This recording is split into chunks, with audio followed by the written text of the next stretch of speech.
Olá, meus irmãos, eu sou o PH Pereira, do canal Mergulhando nas Escrituras. De antemão, eu gostaria de apresentar para os senhores um livro que escrevi recentemente, cujo título é Uma Defesa ao Uso da Cobertura, Resgatando uma Doutrina Esquecida pela Igreja. É um livro bem interessante, pois eu me proponho a fazer uma defesa exatamente da cobertura para a cabeça da mulher cristã no culto solene, ok? Esse livro é uma espécie de comentário bíblico, onde eu faço também uma exposição de 1 Coríntios 11, dos versos 2 ao 16, e é um trabalho exegético, hermenêutico, teológico, mas também é um trabalho e um compêndio histórico, ok? Onde mostro toda a história da igreja em 20 séculos em defesa ao uso da cobertura, ok? Eu acho interessante, eu gostaria de instigá-los porque esse livro vai lhe confrontar, ok? A sua visão sobre esse aspecto da tradição apostólica do uso da cobertura. Aos interessados, eu vou deixar o link aqui embaixo na descrição, onde você pode adquiri-lo na editora. Aproveite, pois o frete está, ou melhor, o preço do livro está com promoção R$30, ok? O frete está incluso. Então aproveite por esses dias e aproveite também enquanto os exemplares estão à disposição. Eu também gostaria, inicialmente, de mandar um abraço para o irmão, grande amigo, que conversamos praticamente todos os dias no WhatsApp, o pesquisador Marcos Lopes, do canal Espada Triunfante, não é? E também Resistência. Eu vou deixar os links do canal, ou dos canais dele aqui embaixo na descrição. Você entre lá, confira, ajude nosso irmão calvinista a propagar a nossa fé defendida pelos nossos pais. Meus irmãos, enfim, aqui está um vídeo onde o pastor Elias Soares, um pastor arminiano pentecostal, conhecidíssimo, não é? Muito conhecido mais ainda pelo fato da sua ida e de seus debates travados lá no programa do Veja um Só. Recentemente ele postou um vídeo cujo título é 12 perguntas polêmicas para os calvinistas. Evidentemente eu não vou responder todas as questões levantadas, ok? O vídeo ficará muito extenso. Mas eu pretendo, ok? Eu pretendo responder de forma lacônica, sucinta, né? Assim como que de relâmpago, o assunto que ele vai trabalhar. Você pode entrar no canal dele e ver as perguntas que foram elaboradas, ok? Eu vou colocar só a introduçãozinha por uma questão de tempo, ok? Mas entre lá e confira. Vamos lá? Vamos lá. De acordo com a teologia calvinista, Deus ele não permitiu o mal, mas ele decretou o mal. Mas não somente isso. Deus decretou todos os nossos pecados. Então perceba que na perspectiva calvinista, Deus decretou todos os nossos pecados. Traduzindo, aquele pecado que você ainda vai cometer, ele já foi decretado por Deus. E os que você cometeu também foram decretados por Deus. Então, elenque aí o tipo de pecado que você quiser. Todos eles, segundo esta visão calvinista, foram todos decretados por Deus. Portanto, eu quero deixar algumas perguntas, levando em consideração essa.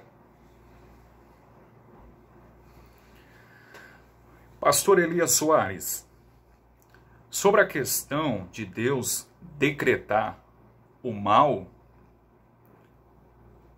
e o pecado, não é algo que foi criado ou é criado pelos calvinistas. Na verdade, a própria Escritura é quem declara isto com muita clareza, de forma explícita. Deus é o criador do mal. Veja bem o texto, esse é um texto clássico, não é? Conhecidíssimo, em Isaías 45, verso 7. Eu formo a luz e crio as trevas. Eu faço a paz e crio o mal. Eu, Senhor, faço todas estas coisas. Percebe? O texto é muito claro. Deus é o criador do mal. Agora note que, contextualmente, Deus aqui em Isaías 45 está tratando de uma condenação acerca do politeísmo das nações e também da idolatria de Israel.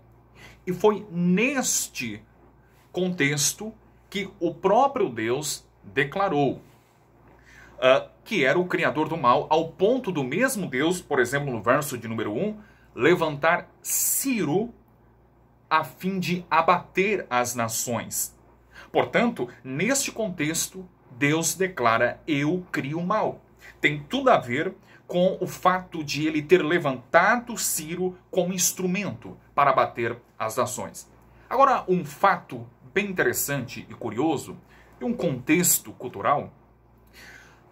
Entre os persas antigos, especialmente nos dias da vida e do ministério do profeta Elias, começou a florescer o chamado masdeísmo, promulgado por Zoroastro, ali por volta do século 8 a.C. E no que consistia o chamado masdeísmo? O masdeísmo ensinava o seguinte: a existência de duas grandes forças causais existentes no mundo, uma gerando e propiciando o bem, e a outra, em contrapartida, gerando e propiciando o mal. Por consequente, foi exatamente nesse contexto que Deus declarou, desde o verso 5, observe: eu sou o Senhor e não há outro fora de mim. Não há Deus. Eu te cingirei, ainda que tu me não conheças, para que saiba desde o nascente do sol e desde o poente que fora de mim não há outro. Eu sou o Senhor e não há outro. Olha o verso 7. Eu formo a luz e crio as trevas. Eu faço a paz e crio o mal. Eu, o Senhor, faço todas estas coisas. Percebe? Deus estava declarando e confrontando esse ensino politeísta de nações pagãs, ensinando que existia duas forças que brigavam entre si. Deus está declarando: eu sou o Criador de todas as coisas. Não há outro além de mim. A Escritura declara que Deus é o Criador de todas as coisas. Se nós reportarmos a nossa atenção, por exemplo, para o episódio da queda, é muito claro. Deus criou o homem, mas não somente isso. Ele criou o jardim do Éden. Mas não somente isso. Ele também plantou a árvore, as árvores que dariam o fruto que posteriormente cresceria, que Adão comeria e culminaria na queda. Mas não somente isso. Deus também criou a serpente que manipularia Eva, a companheira de Adão, que Deus também a formou da sua costela. Deus não somente criou a serpente que manipularia, mas também formou e criou a mulher que também manipularia Adão. Mas não somente isso, ele também constituiu uma leizinha: não toqueis, não proveis, não comereis. Vocês podem apelar para o argumento da permissão, né? Que Deus permitiu tudo. Mas isso não resolve absolutamente nada. Porque se ele permitiu, em sua presciência, ele anteviu a queda e sabia de todo o episódio que aconteceria futuramente, mas mesmo assim ele dá Eva para Adão, ele cria a serpente, ele constitui uma lei, ele planta o jardim, ele faz o fruto crescer e assim por diante. Percebe a incoerência? A incoerência não é da parte calvinista, a incoerência é da parte de vocês. Deus tinha um propósito com tudo isso. É por isso que os teólogos antigos gostavam de afirmar dizendo o seguinte, que a questão do pecado e do mal já estavam nos planos de Deus na eternidade passada. Mas ele os trouxe à lume de uma maneira muito sábia e santa. De modo que a Bíblia não nos autoriza a considerar Deus como autor do mal, responsável moralmente por ele. E também não nos autoriza a isentar o homem nesse aspecto. Percebe? Há textos bíblicos que lançam luz. Por exemplo, o que falar sobre Faraó? Ah, mas Faraó endureceu o coração lá no livro do Êxodo, capítulo 7? É claro que sim. Mas antes de Faraó endurecer o coração, Deus havia dito para Moisés que endureceria o coração dele. Como, por exemplo, em Êxodo capítulo 4, verso de número 21. Antes mesmo de Moisés ter um encontro com o Faraó, Deus havia dito para ele: eu vou endurecer o coração de Faraó. A Bíblia mostra Deus decretando os pecados dos homens. Ele decretou que o coração de Faraó fosse endurecido com algum propósito. Qual propósito? Desmascarar e derrotar os deuses falsos egípcios. Agora note, observe e pondere, pois a Bíblia não diz apenas no episódio de Faraó que a Bíblia não diz que somente Deus endureceu o coração de Faraó, mas a Bíblia também mostra Deus endurecendo em outras narrativas escriturísticas, como por exemplo, Josué, capítulo 11, verso de número 20, Evangelho segundo João, capítulo 12, verso de número 40, Romanos, capítulo 9, verso de número 18, Romanos, capítulo 11, verso de número 7, 2 aos Coríntios, capítulo 3, verso de número 14, Isaías, capítulo 6, verso de número 10, e assim por diante. Deus não endureceu somente o coração de Faraó, mas de outras pessoas ao longo da Escritura. Mas a Bíblia também nos mostra e nos apresenta Deus, não somente Deus endurecendo o coração dos homens, mas a Bíblia também mostra os homens endurecendo os seus corações, como por exemplo, Êxodo capítulo 8, verso de número 15, Salmos de número 95, verso de número 8, Isaías capítulo 63, verso de número 17, Mateus capítulo 19, verso de número 8, Carta aos Hebreus capítulo 3, versos de números 8 e número 13. A Bíblia mostra Deus endurecendo o coração, mas a Bíblia também mostra o homem endurecendo o coração. Agora, a Bíblia em momento algum mostra o homem amolecendo os seus corações. Veja, por exemplo, 1 Reis, capítulo 8, verso de número 58, o livro dos Salmos, de número 51, verso de número 10, o livro de Jeremias, capítulo 31, verso de número 31, o livro de Ezequiel, capítulo 11, verso de número 19, no capítulo 36, verso de número 26 também, na segunda carta aos Coríntios, capítulo 3, verso de número 3, na segunda carta aos Coríntios, capítulo 4, verso de número 6, na carta aos Hebreus, capítulo 10, verso de número 16. Todos esses textos mostram que a atitude em amolecer o coração e se converter é uma atitude monergística. É Deus quem amolece o coração do homem. Então, Deus endurece, o homem endurece, mas para amolecer é uma atitude monergística. Deus decreta os pecados dos homens. Veja, por exemplo, o caso de Sansão, em Juízes capítulo 14, versos de números 1 ao 4. Sansão disse: eu vou casar-se com uma mulher, eu achei muito bonita. Os pais o aconselham dizendo: olha, mas meu filho, não tem porventura nenhuma moça aqui da nossa terra, uma moça crente para você se casar? Sansão resolveu desobedecer a seus pais. Mas um ponto curioso é que o texto diz assim, leia depois com atenção: não sabiam que isto vinha do Senhor. Em 1 Samuel, capítulo 16, versos de números 14 ao 16, por algumas vezes, há pelo menos 3 expressões dizendo assim, que um espírito maligno vinha da parte do Senhor para atormentar a Saul. Em 1 Samuel, capítulo 18, versos de números 10 e 11, diz que um espírito maligno da parte de Deus se apossou de Saul. A Bíblia mostra isto com clareza. Deus decretando os pecados dos homens. O que nós não conseguimos saber é conciliar essas coisas. Mas que isso é uma realidade bíblica, é. Enfim. Eu vou concluindo, pois o vídeo já tem aí praticamente 15 minutos.